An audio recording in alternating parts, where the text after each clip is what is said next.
realise that it's simply a YouTube algorithm. But on my phone I'm presented with so many shorts which portray religion in tribalistic ways, as though being a Muslim is like supporting Manchester City.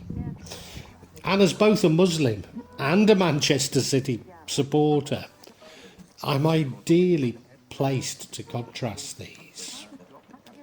So I see titles like, "I saw a Muslim pray like a Christian," "Christian man weeps when he reads the Quran," "Pastor defeats Muslim at Speaker's Corner."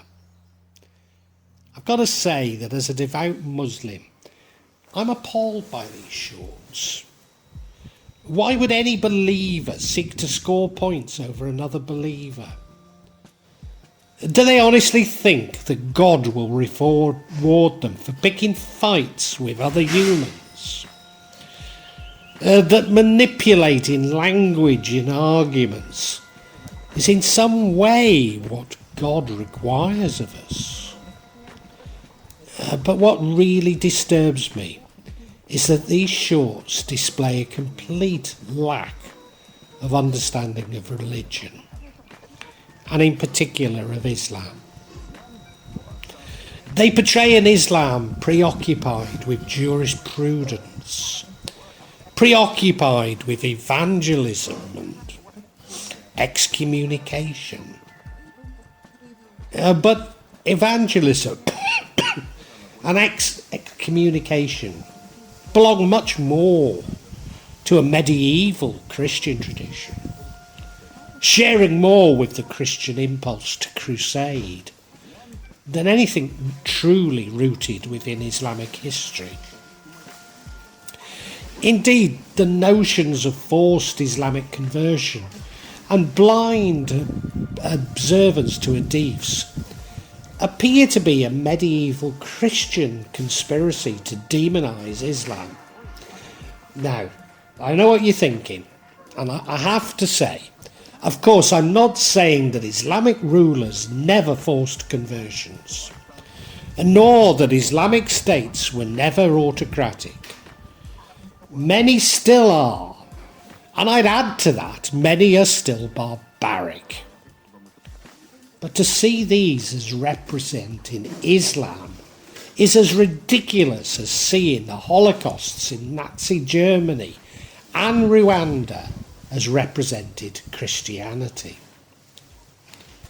Please do not misinterpret my thoughts as adding to the tribalism and point scoring. I'd be the first to point my finger at atrocities committed within Islamic countries, or supposedly in the name of Islam. I'm merely pointing to the double standards and at least a degree of mischief in how Islam is portrayed. Such mischief is encouraged by a minority of Muslims themselves, who seem to confuse Islam with autocracy, maybe even cruelty. By way of illustration, the Majapahit Empire practiced a syncretic mix of Hinduism and Buddhism. Often this was united via a tantric Shaivism. As the Dutch slowly began to exert control over Java, it was they, not Arabs, who forced the East Javanese to convert to Islam. Why? Because Hindus fought to the death. So to avoid these fighting to the death with Hindus, they wanted the locals to convert to Islam. But let me repeat this. It was the Calvinistic Dutch who forced conversion to Islam, not Islamic rulers, not people from Islamic countries. And those who refused moved to Bali, which is why today Java is seen as Muslim and Bali Hindu. But you know, when you scratch the surface, and it comes as no surprise given their history, our beliefs are very similar.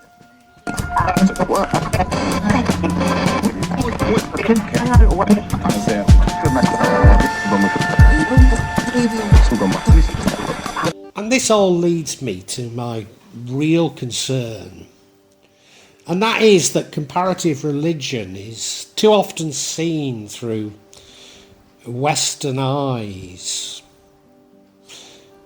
through Western spectacles, we might say. Spectacles that are unquestioning over the economic system and existing power relationships, particularly in terms of world politics. So Bali is seen as distinctly different from Java, and that's due to differences in their respective religions, not the influence of successive waves of Australians holidaying in Bali and spending their money in Bali. It fails to recognise the Balinese as ethnically Javanese, and that a common Shaivistic philosophy can be detected just below the surface in both Bali and Java.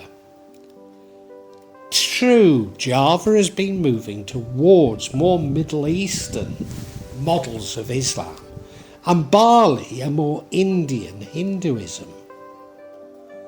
But just a few moments consideration, just a small amount of research on religions in these two areas exposes the massive nuances which belie these popular conceptions. But this hegemony is much more serious. There's so much debate as to whether Buddhism is actually a religion, because it does not require a belief in God, or that Hinduism is polytheistic, because there appear to be many deities. Without any consideration of the practices and beliefs of the majority of people defining themselves as Hindu and Buddhist, let alone asking them about their beliefs and practices, which would be the sensible thing to do.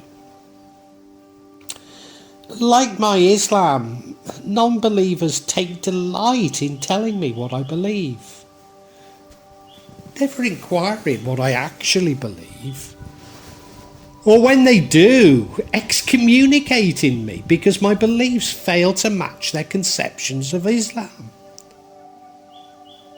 As though a teenage boy from Plainview, Texas, has the authority to determine if I'm allowed to practice my own religion.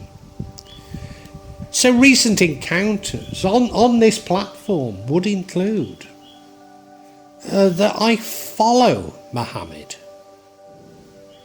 as though a prophet is God himself, which of course is an increasingly evangelical as increasingly evangelical Christians describe Jesus, even though historically Jesus was never seen in this way. That it's forbidden for me to celebrate Christmas or Easter, because I do not believe in Jesus' birthdays nor the resurrection. Of course, Jesus or Isa gets mentioned far more times in Al-Qu'ran than Muhammad does. It could be suggested that Ibrahim and Isa are almost on par with Muhammad amongst Muslims.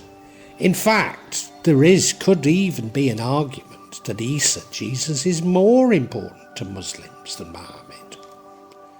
I mean, there are counter-arguments, don't get me wrong, but what I am trying to suggest is that Jesus, Isa, is incredibly important to us Muslims.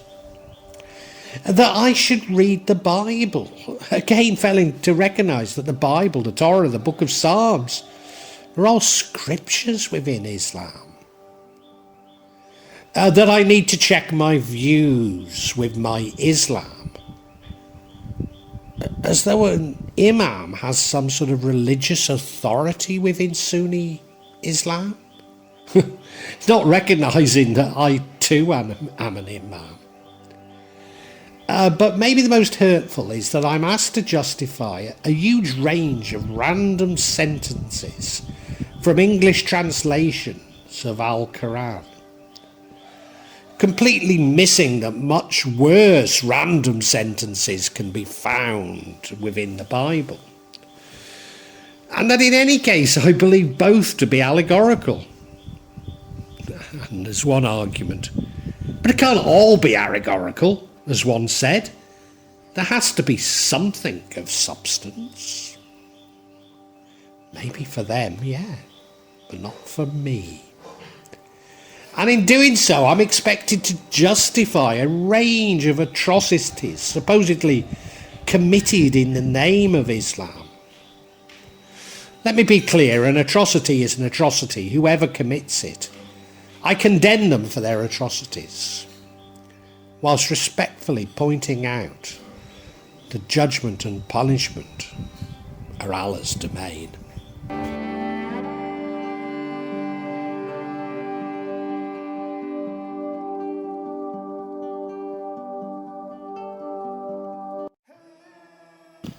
What I am concerned about is that conceptions of what Islam is and what it isn't are at the very least being promoted by non-Muslims. Of course, non-Muslims are entitled to their opinions, and there are many, albeit a small minority, of Muslims willing to accept, even deify such definitions. But on social media, at least such definitions seem like Aunt Sally's, defining ridiculous beliefs which cannot be defended by anyone with any empathy or intellect, but which, unfortunately, sections of this minority of Muslims are only too happy to defend. I have in the past suggested that such views do not originate within the Muslim Ummah, but let's not dwell on their origins. Simply state that they're being used to divide the Ummah, and divide and rule is a well-trodden path of Western imperialists. The argument begins with the myth of a back-to-basics Islam, returning to the traditions of Muhammad and his first followers, the Tablighi, as though anyone could truly know these traditions. Indeed, from the earliest known records of Islamic traditions, they seem to be the exact opposite of what we're being asked to believe. That because the angel Jibreel dictated Al-Qu'ran from Allah to Muhammad, it is to be taken literally, including short sentences in English translation. But it couldn't have been dictated to Muhammad. It's because Muhammad was illiterate. No, Al-Qu'ran was spoken to Muhammad and was an oral tradition long before it was transcribed. That this literal interpretation of Al-Qu'ran and the Hadith form the basis of jurisprudence, and that it is this jurisprudence which defines a Muslim. So by employing these circuitous arguments, Islam has gone from being a religion of law to one preoccupied with crime and punishment. These arguments suggest that nothing before Muhammad is of value or interest to Muslims, including our own ancestors and Sunan or saints. That knowledge and philosophy are somehow un-Islamic, even though Allah urges us to seek knowledge. And even when such knowledge and philosophy confirm that which is contained in Al-Qu'ran. But I suppose most grievously that which is misunderstood is defined as sorcery, and therefore, by a circuitous argument, polytheistic. I say circuitous because the next part of the argument can go a few ways, but it often implies that those who are misunderstood are Satanists, worshipping Iblis, and therefore those who think differently to this minority will end up conveniently in hell. Once again, I detect a distinctly Christian evangelical view in these arguments. Firstly, that Al-Qu'ran is literal and should be read as a user manual rather than an operating system. And secondly, that anything which contradicts or simply doesn't fit into these views must be opposed. And I might add, by whatever means, fair or foul. The most effective opposition is to accuse those with such beliefs of Satanism, even though Satan or Iblis holds a very different position within Islam to the Christian devil.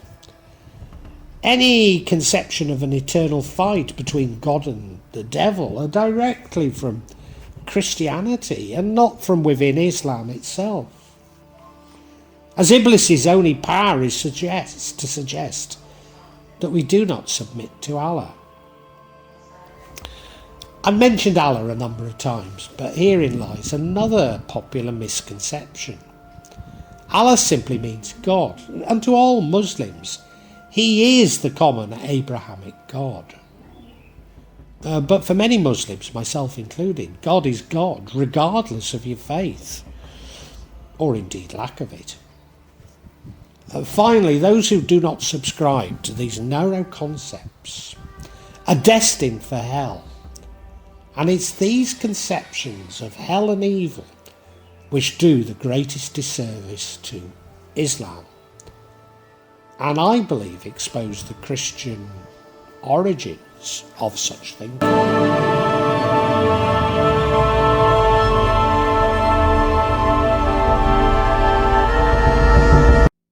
Now, with the same so convenient brush, which defines those with different beliefs as destined for hell, the minority applies a similar logic to good and evil.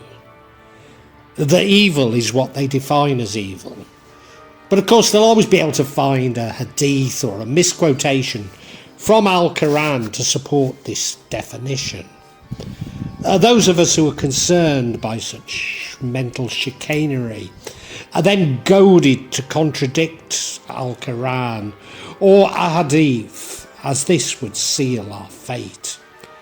After all, we would be disagreeing with the divine word of Allah, and therefore certain Satanists. Again, this is a Christian concept of good and evil, as evil is simply an absence of good, or more precisely, it is a failure to submit to Allah, thus being removed from Allah. It's not an act of defiant Satanism, but simply not being filled with Allah's love and life. So for all their claims that that which is good is that which is found in Al-Qu'ran and that which is evil is defined within a hadith, the litmus test must be whether it takes us closer to or further away from God. That's not to say that a good Muslim seeks to commit that which is haram, but we're all weak, and hypocrisy is far more serious than the original misdemeanor. Even publicly worshipping Allah so that others see us worshipping Allah is a more serious offence. You see, Allah judges by our intentions more so than in our actions. Furthermore, Allah forgives those who truly repent.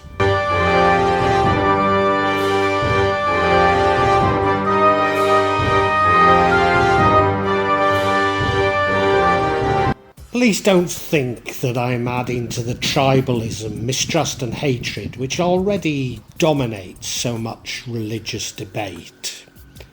I'm simply stating that as Muslims we have a very good conception of evil and of hell. There's no need to borrow concepts from Christianity, especially when these concepts that are borrowed appear to be more about the hegemony of the church and its hierarchy than located in Christian theology. The cosmos explains the existence of evil in the world, or dunya.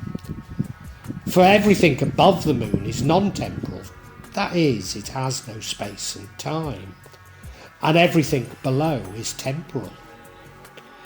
It's man's fixation with the temporal which leads his beliefs to be in the complete inverse of God's love. For example, money, especially fiat money, is man's construct.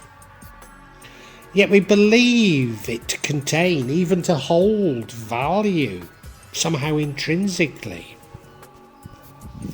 So many Muslims petition Allah during prayer for more money, when all they are asking for is more of a false belief. With many worshipping money more so than they do Allah. And I'm vilified for wearing gold rings, one I got from my father, another I bought in Saudi Arabia when I worked there. And another's a wedding ring. Or vilified for wearing silk.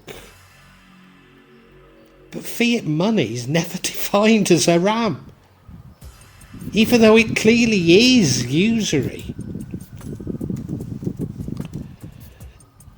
Even more so is digital currency, whomever is responsible for issuing it. Because we're fixed to this temporal plane, we cannot conceive of Allah in all his majesty, cannot contemplate the beauty of Allah's creation. All we want to do is hoard and exploit it. But again, this hoarding and exploitation are rarely condemned. So we live in Allah's shadow, in a camera obscura of true knowledge. And this is evil. This is the evil that I speak of. For inverted Allah's love, we create greed and cruelty to each other.